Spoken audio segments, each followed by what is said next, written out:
இஸ்ராவுடைய பயணத்தை, மேராஜுடைய பயணத்தை மேற்கொண்டிருந்த பொழுது ஒரு கூட்டத்தை பார்த்தேன். அவர்கள் நெருப்பாலான கத்தரிக்கோள்களை கொண்டு தங்களுடைய உதடுகளை வெட்டி கொண்டிருந்தார்கள். அப்போது கேட்கப்பட்ட ஜிப்ரீல் அவர்களிடத்தில், யா ஜிப்ரீல் மா ஹாஉலா, இவர்கள் யார்? ஜிப்ரீல் அலைஹிஸ்ஸலாம் சொன்னார்கள், ஹாஉலாஇ ஹுதபாஉ உம்மத்திக். அல்லாஹ் அக்பர். இவர்கள் இந்த சமூகத்துடைய பேச்சாளர்கள். ஹுதபாஉ உம்மத்திக், அல்லாஹ் பாதுகாப்பானாக. ஹாஉலாஇ ஹுதபாஉ உம்மத்திக், இவர்கள் இந்த சமூகத்துடைய பேச்சாளர்கள். மின் அஹ்லித் துன்யா கானூ யஅமுரூன அன்-நாஸ பில் பிர் வ யன்ஸௌன அன்ஃபுஸஹும்.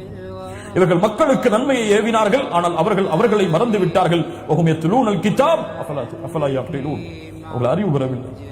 அவர்கள் குர்ஆனை ஓதினார்கள், அவர்கள் பிறருக்கு நன்மையை சொன்னார்கள், அவர்கள் தங்களை மறந்து கொண்டார்கள். ஆனால் மிகப்பெரிய பேச்சாளர்களாக பூமியில் வலம் வந்தார்கள். இவர்களுடைய உதடுகளை அவர்களே நெருப்பாலான கத்திரிக்கோள்களை கொண்டு வெட்டி கொண்டிருக்கக்கூடிய காட்சியை பார்த்தேன் என்று அல்லாஹ்வுடைய தூதர் முஹம்மது ரசூலுல்லாஹ் ஸல்லல்லாஹு அலைஹி வஸல்லம் அவர்கள் சொன்னார்கள். நாமெல்லாம் இந்த அழைப்பு பணியை செய்யும் பொழுது, அல்லாஹ்வுடைய பாதைக்காக செய்யக்கூடிய இந்த அழைப்பு பணியில் ஒவ்வொரு நிமிடமும் நாம் கேட்டுக்கொள்ள வேண்டிய கேள்வி, எதற்காக செய்கிறாய்? யாருக்காக இதை பேசுகிறாய்? யாருக்காக இதை ஏற்பாடு செய்கிறாய்? யாருக்காக இந்த இடத்தில் இருந்து உழைக்கிறாய்? யாருக்காக படிக்கிறாய்? யாருக்காக வந்தாய்? யாருக்காக வரவில்லை? இந்த கேள்விகளுக்கெல்லாம் விடை அல்லாஹ் என்று இருந்தால் இதனுடைய கூலி சொர்க்கமாக இருக்கும்.